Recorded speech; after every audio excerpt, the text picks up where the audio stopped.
Welcome everybody to Randomjeanc Reviews Xcom 2, where snake women have boobs?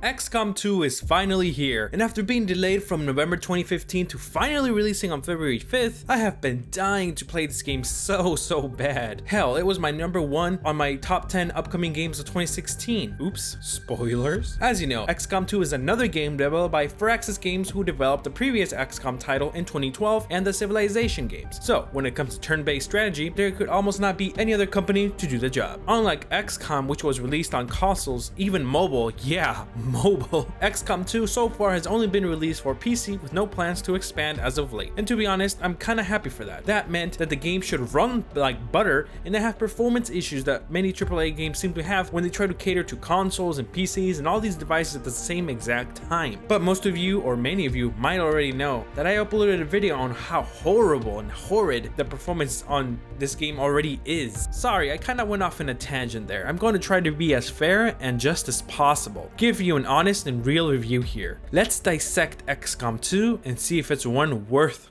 dissecting. As you may or may not know, in Xcom 2, the aliens have actually won. You ultimately lose. The countries that had originally supported the Xcom project either gave up or gave in to the Advent, thus destroying all the previous support the Xcom project originally had. This forced the Xcom members into hiding. The Advent created cities, gifted humanity with their technology and wisdom, and after 20 years of rule, they have just about brainwashed most of humanity into believing they were here to help from the very beginning. The aliens have fooled the public that they were here for peace originally, and that they only retaliated in the first game because the Xcom army essentially cornered them and massacred them indiscriminately. Xcom 2 story is one of the better improved aspects of Xcom. What I mean is that Xcom 2 was much more cinematic. There were more cutscenes and higher quality production. Not to say that the first one did not have that, because it sure did. The acting is improved and the actors do a magnificent job, and they seem less cheesy than in the first, even though I love the cheesy acting that sometimes arose from the original. We see a much more gruff and hardened version of Central Officer Bradford, who even more than before, when I originally thought he was a badass, man, that one does not even compare to this one. We have Shen's daughter,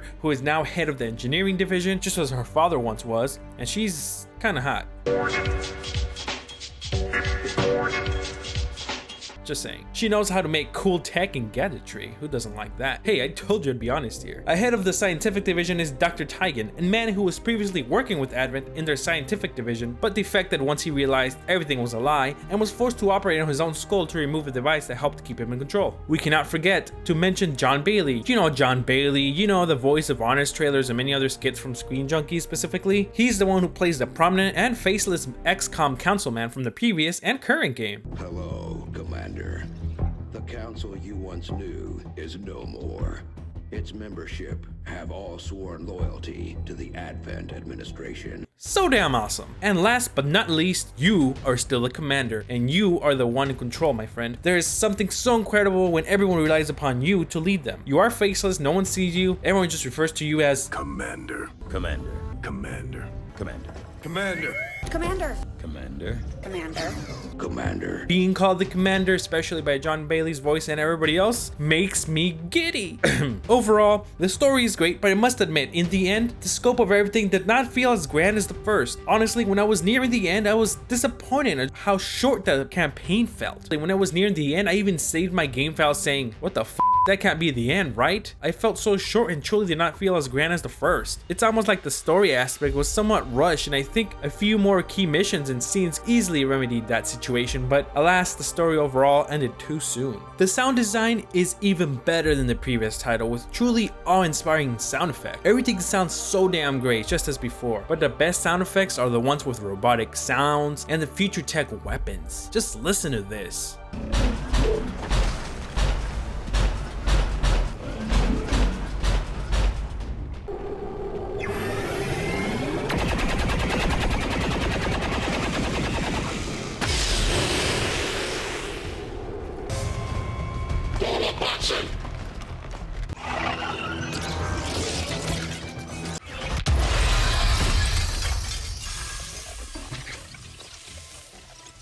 Michael McCann composed the original game's soundtrack, and he is the one who did Deus Ex Human Revolution and many other ones that he's famous for. But this one was composed by Tim Wynn? Damn, I thought this one was produced by Michael McCann, but I guess not. That's not to say Tim Wynn is not accomplished. He's worked on Command & Conquer: Red Alert 3 and Supernatural, a TV show apparently. It's all a matter of preference, but I prefer McCann as he did a marvelous job of producing awesome tunes for the first XCOM, but Wynn did not do a bad job. It's all about who you prefer. XCOM 2 had some much crisper and more powerful visual effects that are truly quite nice. The textures and particle effects are fantastic. I love how in this game the areas are not just all forest and some random buildings thrown about. In XCOM 2, seeing the interesting architecture and the propaganda the Advent have built is truly cool. It feels like it's not man-made. It is hard to explain, but I really love the way developers have made the cities in 2035 look futuristic and yet influenced by extraterrestrial life. I love fighting in urban cities and seeing all the beautiful propaganda in the architecture. The alien designs this time around are very inventive compared to the first. We have snake women. Oh yeah.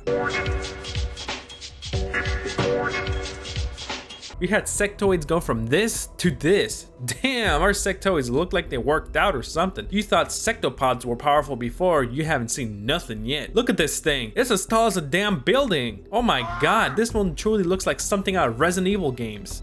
It's like that ooze creature and that pale man from Pan's Labyrinth had a child and it would look like this. Overall, the creature design is magnificent. So damn cool. I love the designs. They are phenomenal. It's a shame that despite the graphic improvements, the game runs like a snail on speed, which is still pretty slow to be honest. I am sick of companies insulting our intelligence with how badly optimized these games are. They just released a hotfix too that fixes some issues that apparently can corrupt your game that I was lucky enough to not experience, but it still does nothing to fix the 20 to 30 frames this game mostly runs on, even on low. Come on Firaxis, this is unexcusable. You're not EA or Ubisoft, but apparently the corporate machine does not give a about us. As long as we give them our money, that's all. Gameplay mechanics are largely the same to the first. You still have two major ways you have to play the game. First is what I like to call the XCOM management phase, where you have to decide what to spend your crucial resources on and what to construct in your flying fortress, the Avenger. No, not those. This one. Come on, it's even called the Avenger. Reference much? Just as before, there are continent bonuses you can gain if you meet the certain requirements, and all of them are like this. You first have to make contact with a certain number of resistance groups in that area, then you must build a number of radio towers to not only increase the supplies you get there per month permanently, but to fulfill the number of relays it takes to get the continent bonus, while America requires you to contact 3 resistance groups and make at least 2 radio towers for its bonus. You no longer need to defend from UFOs or worry about your satellites being shot down by enemy UFOs because you have none. You also no longer have any air units to defend yourself with, which means no more invading giant ships, which was a very fun part of the original game in my opinion. So many things have been simplified and streamlined, but wait, there's more. You know how before we had a massive 24 slots of space to build with? Now we only have half that.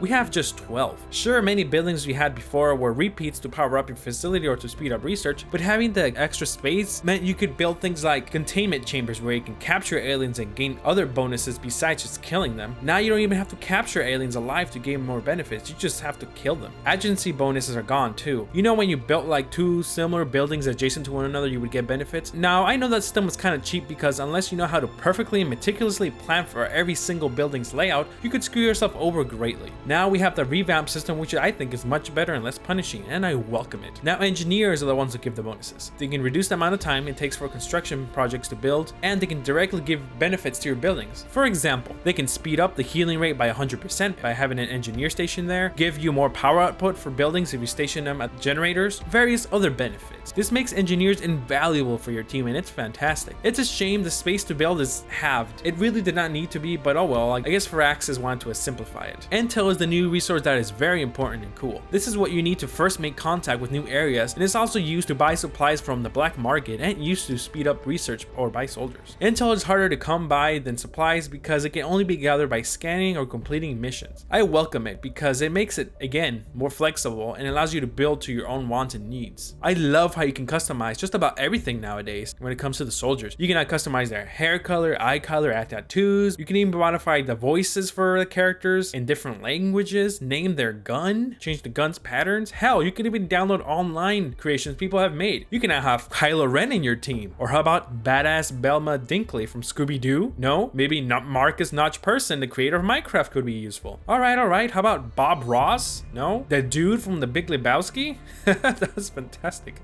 Oh, okay. How about Gabe Newell, if you want to see him die for not creating Half-Life 3? Are you feeling Geralt of Rivia, maybe? Mine are not as cool as those, but I have made Kerrigan here, as well as an original character, Killer B, my sniper queen. Now, there is no more panic level, so countries, or in this case, resistance forces, can't really drop out of the Xcom project like before. Now you have a permanent timer that will continue to count down until you raid alien facilities to reduce the Advanced Avatar project, which is what it's called. Luckily, it's slow and it gives you plenty of freedom than the previous panic system, which I thought was unfair. Once you are deploying for a mission, you will enter the second phase in what I like to call the combat phase. This is where all the action, blood, sweat, and tears will occur. And trust me, there will be much cursing and tears shed during this phase. This time, the game is procedurally generated, so each map layout is completely unique. Before, there were just like 90 plus hand-built, handcrafted missions by developers that sometimes would repeat over, but now it's completely random and I love it. No two missions ever feel the same, and that is a fantastic new improvement that is very welcomed. Just as before, you will roughly start out with just 4 squad members and can eventually upgrade to just 6. This game is just as based on chance as before, and even more so. Enemies can now dodge your attacks. That's right, dodge. So let's say you have a 100% chance to hit, right? And just because you took the shot doesn't mean you will hit 100% of the time like before, because now certain enemies will have a dodge rating number. It's a mechanic overall I support and I like. It adds strategy for sure, and it can be cheap at times because the game itself never informs you of this dodge percentage, so it kind of sucks because it doesn't even show you or even tell you about it. Luckily for you, you also have a dodge rating, and if you have a suit that gives you additional dodge points, then you can reap the same benefits. Hacking can now be done by any soldier, but specialists, the new support class, do it much better, as they have gremlins, little bots that can hack from a distance and have a higher chance of successfully do so depending on your hack rating. Concealment is yet another addition to the Xcom franchise. Now in most missions, you can begin it by essentially becoming hidden from the enemy. You can now move around and even position yourself to set up ambushes to attack enemies, something that could not previously be done so well in this manner. This also fights the issue I had in the first game,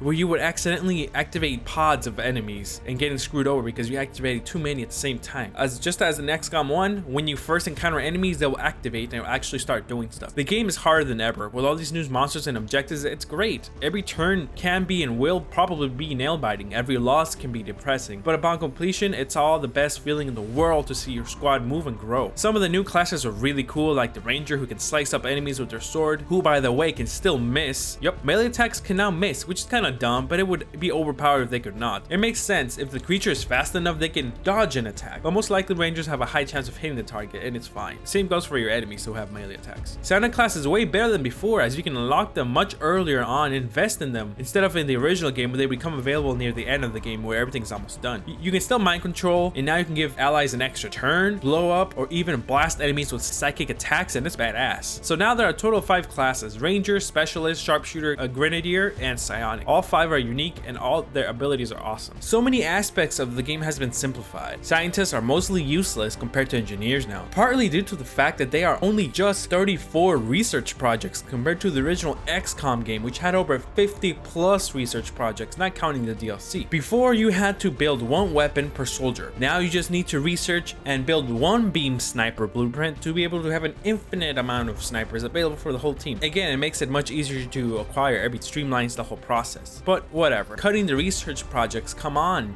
You already cut the build size to just 12 from the original 24. Also now, only snipers can have pistols. In the previous title, everyone had their primary weapons and at least a pistol, a sidearm. Now let's say I'm a grenadier who needs to attack but can't because I have no ammo on my primary weapon. I used to be able to just switch to my pistol, move, and shoot the alien. Now I can't. I have to reload and waste an action point, and then I can only shoot if I stand still in the same spot. I can't just move and attack like before because I have to waste an action point, reload reloading my primary weapon. This reduces the strategy only slightly, but it's very annoying. I mean, it doesn't even make sense from a logical standpoint. You have an army that needs as much firepower as possible. Why the hell not equip them with sidearms? You can't capture aliens alive like before to gain research credits to speed up research. No more space battles, UFO raids, and other missing features. But the worst of all is the game runs from the worst optimization issue I have ever seen for a game that's not completely bugged out. It does crash, but luckily not very often, at least for me. Come on, we need to demand better quality games here. We can't even have games anymore that can run properly. It's a blessing now to have games just to be able to run properly with consistent frames. There was even one that did not even allow me to load a save in the final mission, which is extremely long, by the way. I literally had to start the mission all over because all the saves for that mission for some reason were corrupted, and I have no idea why. XCOM 2 ultimately disappoints me by how much it's simplified, its lack of length of campaign, lack of really memorable moments that were present in the original, and don't even bother with a multiplayer, as the game not only still runs terrible online, but the online needs massive overhaul. I only managed to play 2 online missions which took around 30 minutes each that weren't even complete because the delay between me and the other player was so outrageously long. It's depressing. It improves so many aspects of the games. The addition of armor, dodge, hacking, creative enemies, customization, class overhauls are all superb and welcome. The strongest aspect to XCOM 2 is in its gameplay improvements and the new mechanics. Those are fantastic. The tension is higher than ever. Loot drops, customization of soldiers, experimental equipment are such massive pluses for me. This game could have been infinitely better if it ran decently 90% of the time on low settings, and even then it still lags. With so much potential and so many steps taken backwards for every step forward, XCOM 2 has disappointed fans and somehow influenced critics who none seem to mention the horrid performance, barely, if they even do at all, and all the other hosts of issues that are plaguing this game currently. With all that being said, I have decided to give XCOM 2 a 7.5. If they ever seem to get around fixing the performance sometime this lifetime, then I would give XCOM 2 an 8.5. But as of now, it's nothing but lost potential. As you know, the difference between critics and fans is great. On Steam, the game currently has a 74% out of 8,646 reviews, and on Metacritic, just for kicks, look at the massive disparity between critics and regular gamers here. I smell a conspiracy here, but I am too salty to even care. I am sure the community will fix the issues ASAP, much faster than the Firaxis will. Good thing this game has incredibly awesome mod support from day one, in fact. I say we all demand free DLC to make up for this bullshit. Please let me know how your experience with the game was. Tell me, I am not alone on this, and I know for a fact I am not alone, but I'm curious to see what your stories are. Click here if you want to watch my original XCOM Enemy Within review plus its DLC. I recommend you play that one first before you play this game. And if you're on the fence on whether or not to buy XCOM 2, really think about it. If you can get past all the issues, then go for it. In fact, I recommend you buy it on Steam, play it for an hour and a half or so, and then really decide if it's worth it. Because remember, you can refund it on Steam and get your money as long as you do it before 2 weeks, and as long as you play under 2 hours, I believe. It's a super fun game when it works, and it improves upon so many damn things. I just really wish it just ran decently half the time, and it would have been much better, and if they just didn't cut down on so much strategy. If you don't watch my top 10 upcoming games of 2016, for that video, click here. Thank you all for watching my angriest review yet. Like and subscribe, and share if you care. This is Randomjeanc, disappointingly signing off.